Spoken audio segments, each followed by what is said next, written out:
Well, hello, and welcome back to the Patritica YouTube channel.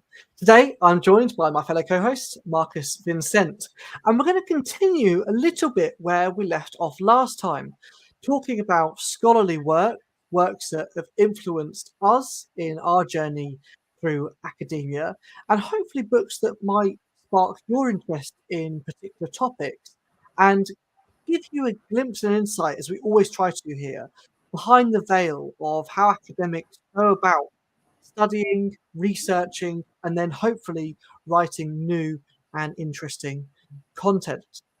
So when I was last on, just to remind you all, I highly recommend you go back and watch that video. I recommended some journals, namely Studia Patristica and the Journal of Early Christianity, but also some individual works from people like our friend Alan Brent, also by older scholars who are past. I should have mentioned, but didn't at the time, Adolf von Harnack, and I'm sure he might make an appearance on Marx's list today as we hear about his favourite books, but also some current up-and-coming scholars who are producing great things, some of whom we've had on the channel, like Sean Willite and Jonathan Lookadoo. And as just a reminder, we're live today, so if you have any questions on any subject towards the end of the stream, we'll be more than happy if you super chat those questions to answer them. But try please keep them at least a little bit constrained, as we don't want to open up too many Pandora's boxes in the 45 minutes we're going to share with you today. And before I list some more books that I have found helpful in my journey, I thought it'd be helpful to get Marcus to share some of the books that have influenced him. Naturally, and I don't want to comment too much on his age, he's been in the business slightly longer than I have, and therefore probably has an extensive library, of which I now own some of in my house, and probably also a long list of authors and scholarly works that have inspired him. So, Marcus, why don't you just take us through, if you can, some of the books that have inspired you or influenced your work, and perhaps in any order, whether through a chronology of your life, like I did, or in retrospection, perhaps, as is your methodology. Yeah, of course. Thank you very much for chairing our session tonight. I was so intrigued by your last session on books that I thought we should have a follow-up on that, because it is one thing to think about the ways we do our research or the methodology of our research. It's another thing about the results of our research, but part of our makeup, I think, and I love this kind of a biographical approach to our own scholarship, is that we reflect upon the way we have been formed and informed. And one of the big influences for me was always books, writings that I came across. And to be fair, very, very often it was meeting people who had written important studies and who I met and who influenced me, not just by the way they thought and the way they wrote, but more about the way they interacted and listened and made a good argument. Now, I give you just one example where I was tremendously influenced when I became head of department in 1999 at the University of Birmingham. Having had my training in Germany, yes, I spent 2-3 years in Cambridge before in the 1990s, but to be also fair, Oxbridge was not that different from the training which I had received in Germany.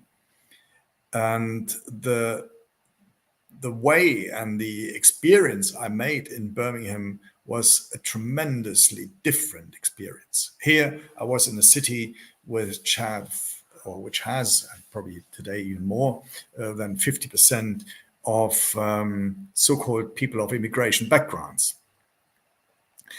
And in the department which I joined, it was a department of almost exclusively white Christian theologians, which seemed pretty strange to me. that living in a city like Birmingham, a department in a secular university, University of Birmingham, created in 1899, was created by the citizens of this city. That a Department of Theology and Religious Studies, which it then became later on when I was head of department as a title, but that this didn't reflect the religious city or the city and its different religious cultures. That appeared quite strange to me. And next to the University of Birmingham, in the south of the university, we had 7 colleges, world famous. I mean, even before I knew that Birmingham University existed, I had long known that the Selly Oak colleges existed. Famous journals, famous colleges. There were missionary colleges, but not only. When Mahatma Gandhi was in the UK, he stayed not at the University of Birmingham, he stayed at the Selly Oak colleges. And so a first name dropped, which inspired me enormously before I came to Birmingham. This was the writings by Mahatma Gandhi, of which I think I read as much as I was able to read. Not uncritically, because Mahatma Gandhi himself, though being inspiring pacifist, has also his biographical issues. So I wasn't just following his ideas, but I remember he pointed me to important ways how a religion could be lived today. And it is a religion which encompasses Western elements and even more so Eastern elements. So here is one name and one writer. Unfortunately, I was too young to meet him when he was in Selly Oak, of course. So it was a few years after his arrival that I came to Birmingham. But having known the Selly Oak colleges before I came to Birmingham, I got interested in linking up with them. So I had close conversations. I visited the colleges. I visited my colleagues there. And I had the great luck and advantage that the University of Birmingham at those times were interested in expanding the campus. So they were not interested in expanding their breadth of ideas to encompass the colleges as I was, but they were more interested in the grounds and in the land. Now, the one idea was a combination of the other. So I thought the university should expand and integrate the land. And I hoped that the department would be able to integrate the colleges, which indeed happened. Not to the likes of most of my Christian colleagues. And in the 3 years that I was head of department, I only had one defeat. As a German, you vote if things don't go right. So we had one single vote in 3 years. And of course, you will not be surprised. It was a vote which I lost, one to all my colleagues. The good thing as head of department, you're not bound to the votes. So the university still went ahead by integrating, and because they were so keen on the land, by integrating these Selly Oak colleges into the department. And for me, it was the greatest help in my intellectual development to expand and to meet people like Sugi, whom we all call Sugi Taraja, who is one of the founders, one could say, of post-colonial theory, at least in the area of theology and biblical studies. When I met him in the 1990s, late 1990s, no journal, if I have the right collection and recollection, no journal existed on post-colonial theory or post-colonial studies, let alone in the area of religious studies and Christian theology. So here I was meeting him and his wife and having conversations, and he opened to me a world of non-Western Christian thinking, of feminist thinking, of post-colonial thinking, and it turned my previous reflections upside down. I learned for the first time what a perspectivity means. And I still remember when I was reading his commentaries on his post-colonial commentaries on the Bible, how different suddenly these texts spoke to me. It was at the end of the day, this meeting, which made me a director of the Oxford Patristic Studies. And this is quite a funny biographical note, because a few years later, I can't remember whether it was in 2099, 2001, I was asked to give a major paper at the Oxford Patristics Conference. And we only have a few papers, so it's about 10 papers overall that we are giving to scholars who think, the directors think they have something to say. In my case, I think it was more another case, because Rowan Williams just was made the Archbishop of Canterbury a few months before. And I think the directors had a big problem, because these major papers are always given in parallel. So we have always two, at least sometimes three papers given in parallel. And as Rowan was giving the last paper, the grace paper, and people wanted to listen to the new Archbishop, who is also at the same time a patristic scholar, the directors had the problem who would speak in parallel to him, knowing that 99.9% of all the audiences would be in the room of Rowan Williams. And so I received a nice email from my colleague, Mark Edwards, and asked me whether I'd be prepared to read the paper in parallel to Rowan in the other session. And I thought, what a great idea. So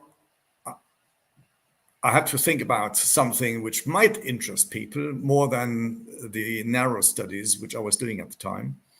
And I advertised a paper on post-colonial,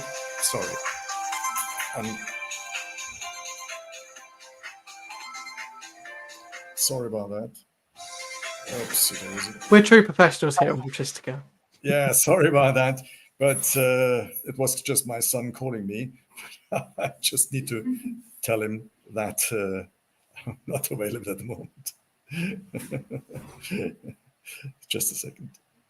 That's right. I mean, I'll take over here for a minute. I mean, to put a bit on perspective, I remember when I was in my undergraduate degree at St. Mary's University in Twickenham, which I'm now lecturing at, there was a great man there called Tarcisius Makuka, who was writing on colonialism in the New Testament, and also, well, predominantly actually in the Hebrew Bible, but sort of on the New Testament. And he said something really interesting to me. He said, you've never lived in a colonized country.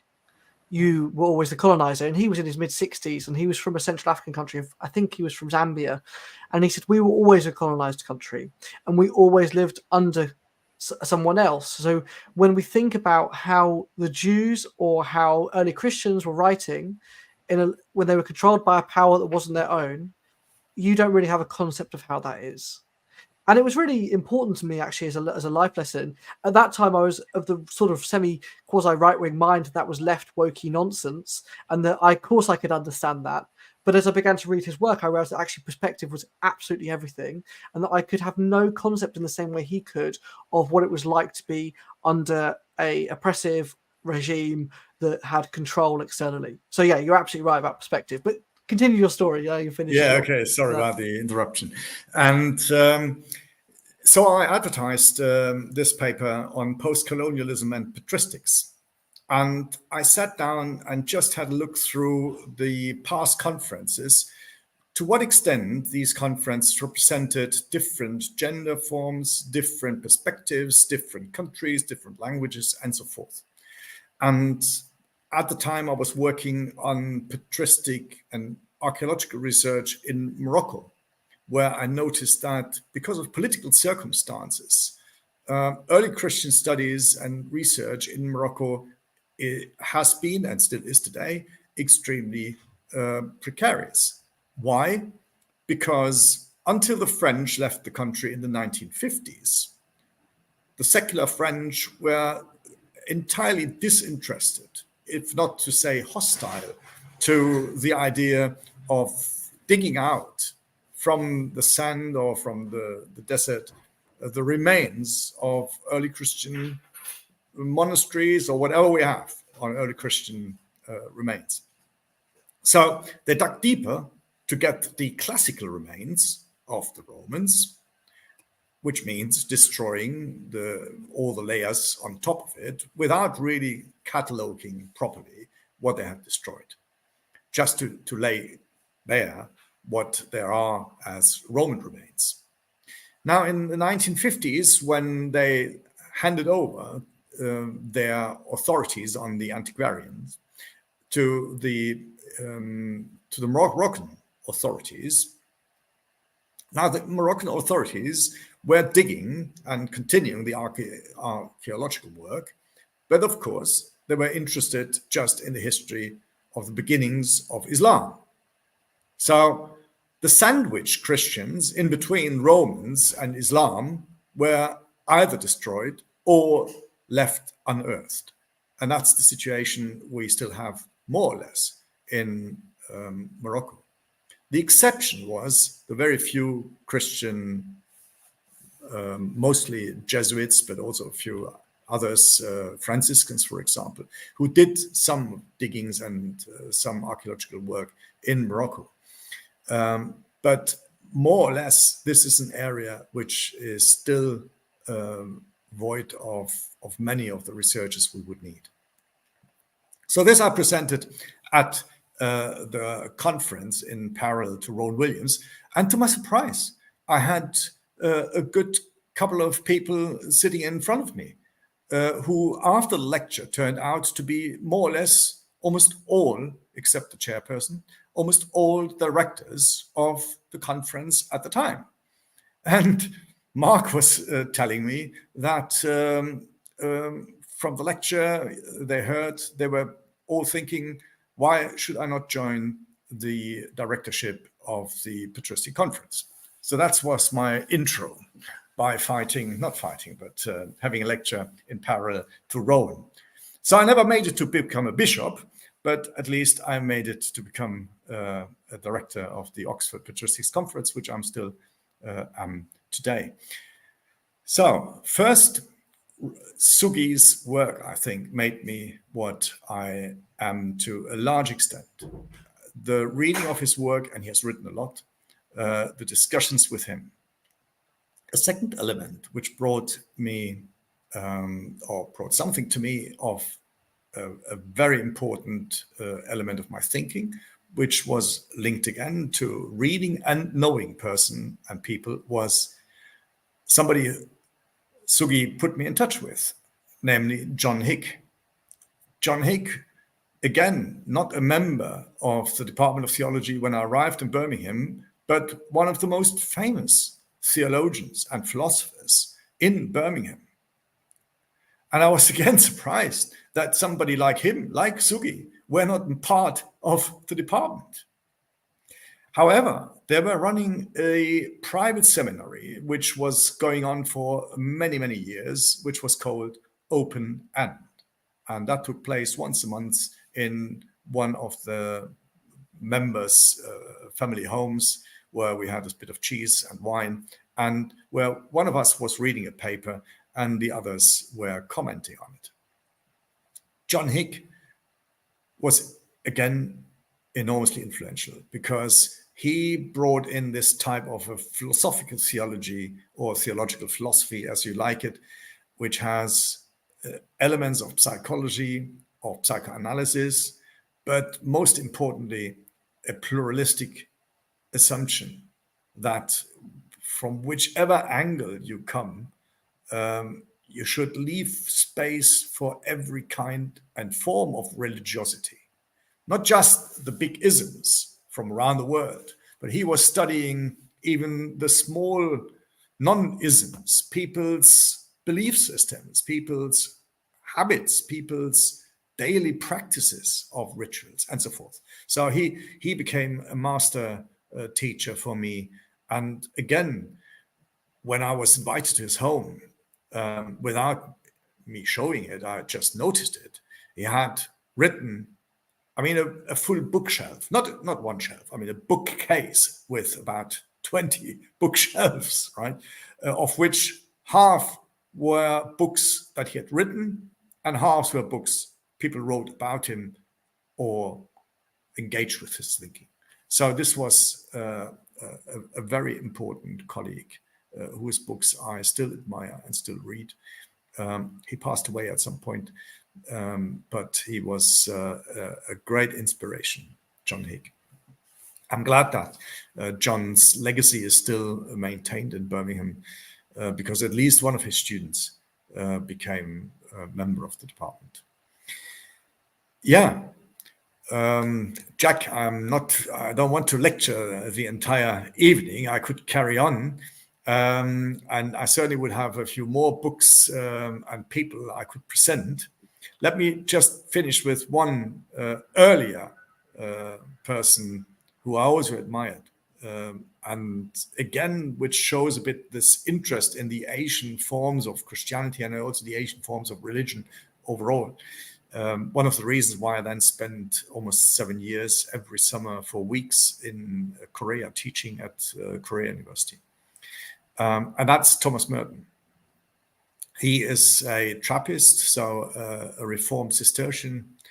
And it has to do with my interest also in monastic traditions, in Neoplatonic traditions, and in the interaction between Asian forms of belief systems and Western forms of belief systems. Now, I read, I think, almost all, and again, many books by Thomas Merton, published my first paper, or one of the first papers on Thomas Merton. And I learned through him, to some extent, also reading people like Meister Eckhart and others who are today one of my strong legs of research if I'm not doing early Christian studies. It's interesting you brought up John Higg. For those in the UK, he was a compulsory element to the philosophy and ethics course at A-level. And rather badly taught, he became, like Shakespeare, I suppose, one of the real banes of all 17 and 18-year-olds in England when I was doing my philosophy degree. And it's only philosophy A-level, but it's only after looking back and reading him with fresh eyes and not through that of a secondary school that it became apparent to me that he was actually pretty good. I went through a lot of mine last time, but it was rather more to show you at home some books that I think would help you. And although those books were certainly ones that influenced me and were helpful, there was one glaring notable omission who is rather the patron saint, if there can be such a thing, of Patriska, or at least of me, namely William Cureton. And I think that it was, as I've recounted before, in 2018, during the Masters at King's College, that I first became acquainted with his work. And until that point, although it was my second semester on the master's degree, I don't think I had fully engaged with rigorous scholarly approaches to texts. I had rather blustered through my first semester, rather as we do as students, in a desperation just to get it done, and then see where we went from there. But it was in the second semester where I came across his work, and you'd be a fool at this point, if you're a regular listener and watcher, to not have already Googled some of his works, and you'd be even more foolish to not go and do so after I say a little bit about that. In his 1849 book, Corpus Ignatianum, he really starts to pick apart the minutiae of the text that he's dealing with Ignatius. It is not a broad stroke attempt to deal with a theology or a theme or to justify a position that he holds, but rather an attempt using a scientific method to understand the intentions of an author. And to many of you who are skeptics already and approach the world of early Christianity with a keen eye, you might say that that's not very revolutionary. However, as someone that was brought up in the traditional university system, what we were taught about the Gospels and also Paul, and to a lesser extent, but nonetheless still maintained, about the Apostolic Fathers, was that they were basically untouchable. So you could quibble here or there about whether you accepted, for example, Q or Farah or Mattean priority, but you couldn't really go against the grain and say something as Marcus and Mark and I would now, that the Gospels are 2nd century. This sort of thing was not even brought up to us. And so when I then saw someone like Curiton, and I'm going to name a couple of others in a moment who I think also did that, who said, well, actually, irrespective of what my view is as a Christian and how helpful it would be for me if Ignatius and other texts were early, I cannot show that using science, using data, using the information I have. And so, as I say, he goes through it with a step-by-step, word-by-word attack. And I think attack's the word. And this changed the way that I did scholarship. It made me in my 2nd semester actually write some good essays. It made me move from getting 2 1s or merits as it was at the Masters to firsts, because I now saw for the first time what that would look like. And in case you didn't know, all of the books that I'm mentioning by him and a couple of other books, which I'll mention in a moment, are available for free online. And indeed, they're on a wonderful site called archive.org, and you can access them all there and really get your teeth into them if you so wish. So he's the first one. I won't bang on about him, because you can go back to a previous video where I talked about him at great length. But I actually want to talk about now maybe one that is surprising. I see actually Michael E has put here that, Marcus, some of your picks were quite surprising to him. And maybe the next one I'm going to choose is also quite surprising, as we don't tend to give him a lot of credit, or at least I certainly don't. But that really is a mistake on my part. And that's J.B. Lightfoot. He is someone that I think is almost wrong on everything that he says about Ignatius and indeed the New Testament corpus as well.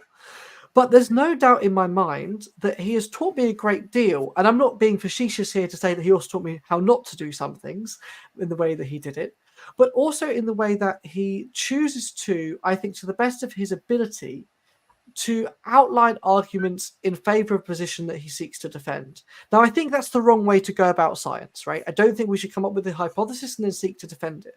But there's no doubt in my mind that what Lightfoot does, and the proof is in the pudding to some extent, that he's convinced most scholars for several years of his position, several hundred years, I should say, that what he did was good. I think in particular to the very detailed manuscript work that he did. Again, one of the things that we've lost so much in a modern generation of scholars over maybe the last 20 years is dealing with manuscripts as they are. We tend to look at critical editions. We tend to look at the apparatus very quickly. We trust the Nestle Aland as if it were God-breathed. And yet we forget that the people behind them actually do make mistakes. And Lightfoot taught me that the commitment to looking at every witness, although he does disingenuously cherry pick them in some occasions, matters.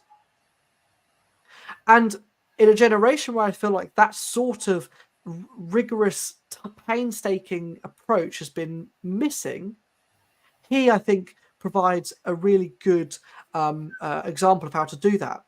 At which point I want to mention someone that we bumped into quite recently, and this is the last one before I come to a super chat, and then maybe Marcus might give us a few more. A friend of ours, Dan Batavici, who is currently working on 3 and 4 Clement. And I was really struck just listening to him at a conference we also went to in February, Marcus and I, in Cambridge, where he was, again, going back to every manuscript, similar into the vein of Sebastian Brock, who is another one of these, just, he's someone that you meet and you just say, I don't know how you know how many things that you know. But of that style where they don't trust, They don't just say, well, the critical edition says, or another scholar says. They look at every manuscript, they go through every word, and they just try to see for themselves. And as a consequence, they rectify the mistakes that were made by previous colleagues, not on purpose, but by accident. No one ever, despite the conspiracy theories you hear on other YouTube channels, is purposely going out to make these mistakes, I don't think. So they're sort of the four that I'd bring in, really. The Curaton and the Lightfoot as two older colleagues, and as two current colleagues, Sebastian and Dan. And hopefully we'll have some of those on our channel soon, because I think that their work is really special. So before we come back to your journey, Marcus, a super chat here from a long-time follower of the channel, Neophyte1. He says, Doctors, any books you can recommend on the epistemology of history? Some raise the claim history is unknowable because our sources are late copies. Indeed, that's a question that I've seen a little bit around recently about manuscripts, and we've talked about it a little bit on here about when we approached the Didache. We talked about H54 and some others. But Marcus, you are the resident real historian here. What do you think about that? Yeah, let me just answer the question here of our super chat person, Neophyte. Thanks so very much for the question. I'm not saying the best book, but an entry into your question, into answering your question, I've attempted in 2019 by writing the book with Cambridge University Press on writing the history, or how to write the history of early Christianity. And if you Google my name and put in history or early Christianity, it should come up on Google. And the beauty with that is the first chapter, here's the book, Writing the History of Early Christianity. And if you put that into Google, you will see Google has, for free, the first chapter. Now, the first chapter has, to be fair, not much to do with early Christianity, but it is just about the epistemology of writing history. And I've attempted to write it in a fairly non-specialist style, so that somebody who hasn't got the philosophical or historical background hopefully can get into it. And you will find in this first chapter a whole range of people I refer to, and who will give you more of information about the question you were just raising. Because the big question is, of course, how can we get into history, back into history, despite the fact that our sources are late? One of the reasons why I'm doing medieval studies, because much of our material, which is New Testament material, is only preserved from patristic times, but most of the patristic material is only preserved through medieval material. So in fact, you only need to see writings like Justin. They're only preserved in a fairly late medieval manuscript. So we are about 1,400 years away from the supposed writing of the texts. And hence, the big question then is how to overcome those gaps, and can we trust the material we are studying? So I think you will find a few ways through this door. But let me give you two people who I'd like to mention, who also helped me. Marcus, just before you go on, you didn't know this, but I actually mentioned that book in the last video, and as one of the books that influenced me. And it wasn't just chapter 4 in that about Ignatius. Just for a recap of those who didn't know, Paul Marcus continues. This book was really important, actually, as a methodology of retrospection. This idea that actually we need to think about moving backwards rather than forwards through time, and seeing the reception and the usage of texts rather than just saying, this is definitely 1st, 2nd century, now we'll move forward from there, because the sources we have are so late. And so Neophyte 1, Marcus is grateful for placing an order straight away. That's fantastic. But it is a really important book. And Marcus, it was too humble to say so, but, it was important. And to go back and watch the previous video for more on that. Sorry to interrupt, but I think that's important to say. Thank you so much. Yeah. No. Yeah, and you will see, I mean, the name of Marcion doesn't appear at all in this book, except for my homage to Judith Liu in the frontispiece, all right? So, yeah, but I want to mention two people, I think, who are, well, one at least is highly underrated still today. So his time, I think, is slowly coming. And this is Franz Overbeck. Now, Franz Overbeck sounds German, but he isn't. At least he was teaching most of his life in Basel, in Switzerland. And if you check out Franz Overbeck on Wikipedia, there's an English entry, and you will also see the English translations of his book. He hasn't written much, but he has left us what concerned him almost his entire lifetime in thousands of small catalog notes in the archive in Basel. For his entire life, I think, or most of his life at least, he was writing, he intended to write the dictionary of late antiquity and early Christianity. And for that, he wrote thousands of entries, which were almost, fractions of these entries were published. I had a PhD student last year who wrote a PhD on Franz Overbeck, and I've just met him in Aquileia last week, and so I hope that his PhD is going to be published soon, and we'll have his book on Franz Overbeck. Franz Overbeck was a specialist on the 2nd century, so I learned a great deal from him. And one of the colleagues I admired for many, many years, he has passed away, Martin Tetz. He was one of the very few specialists and people who were interested in the 20th century in Franz Overbeck. Franz Overbeck once said, "From all centuries of Christian history, the 2nd century is the darkest. You have to be probably like an owl or somebody who can see in the dark without seeing." And I think that's right. The 2nd century is probably the darkest, except for the 1st century, of which we know pretty much nothing.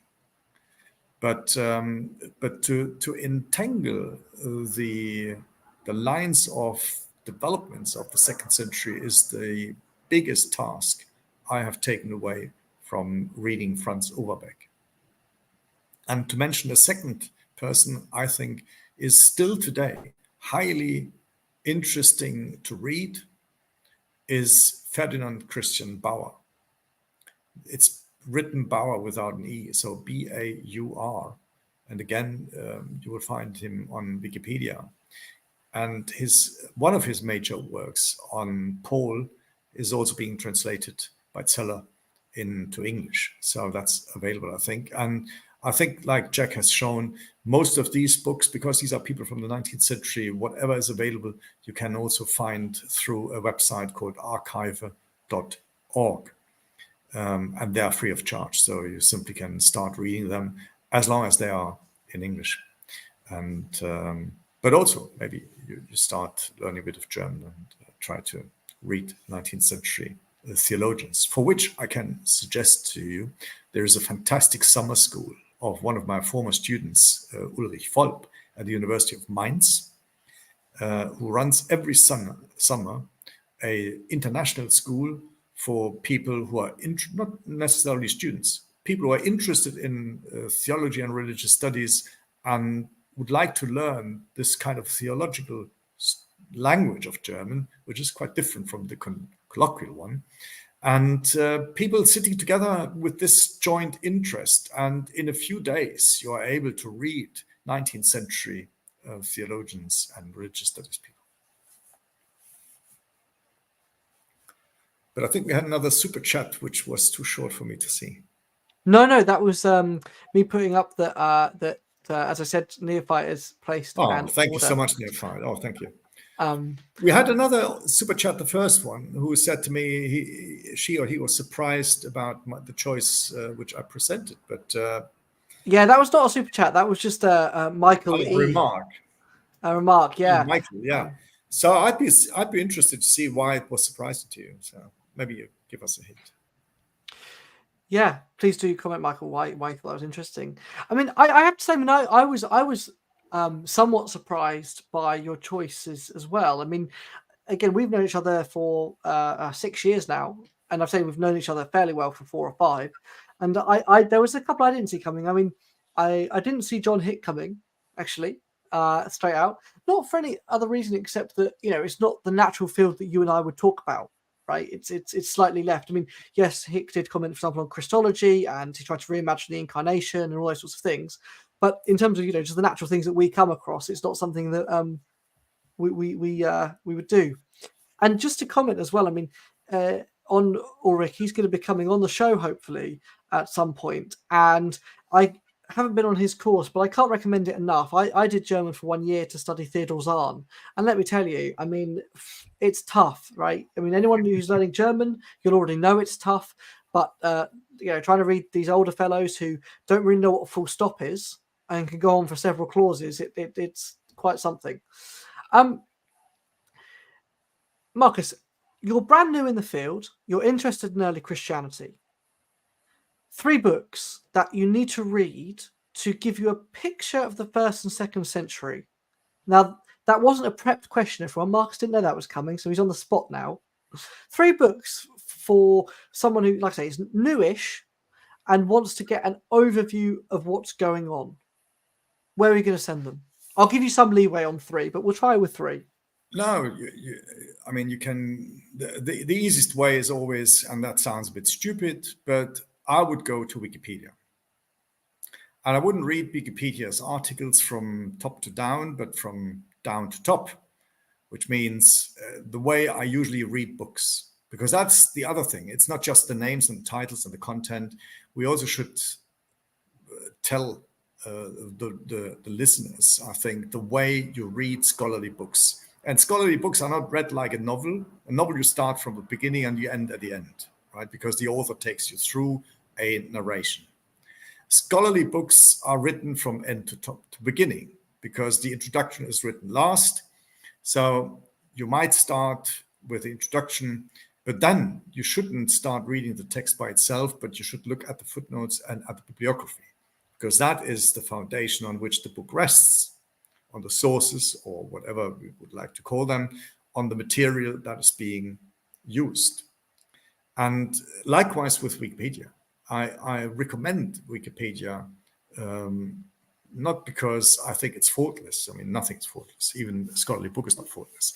But because it provides us with the sources. And if it's a good article, you have the sources, which are the most recent ones.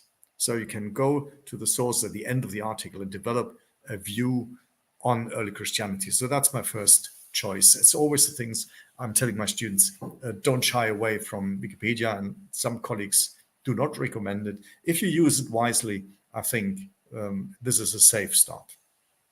Second, the major publishers, Oxbridge, which is Oxford University, Cambridge University, but also Brill to some extent, they have published in the last 4 to 5 years, maybe 10 years, dictionaries, encyclopedias, where because the field is so vast, and as one person's business, we cannot write an up-to-date introduction into the history of early Christianity. So when you really want to be at the forefront of what's being discussed and done, look into, type in dictionary, Oxford or Cambridge or Brill, encyclopedias in Brill, early Christianity. And you get nice volumes. Go to the libraries, which are around the corner, because the books are quite expensive usually, and borrow them and start reading, because you will see there are about 20, 30, sometimes 40 colleagues who are working together under the guideline of an editor or of 2 editors. and put together these most recent researches. And one of the interests is, if you write an article like that one, which I've done a number of times, is that you're not just putting forward your own views. Of course, you can do that, and you should do that. But also you give a horizon of all the major up-to-date positions that are being held in those areas. And so you get a fantastic insight, and you can deepen quite quickly into specific interests or an area of interest that you are dealing with. So these are the, let's say, the standard and the classics entrances. With regards the book that Jack is asking for, I think it doesn't exist. So number 3 is a miss, because I don't think that we have at the moment a proper history of early Christianity that gives us, from my perspective at least, the faintest idea and insight into how the first 2 or 3 centuries developed. There is Udo Schnelle, whose book is being translated, The First 100 Years of Early Christianity, into English. And I will have a session with Udo in a critical commentary where we both discuss with each other under the rubric of controversy. So if you want to read anything I don't believe, that's a good book to start with.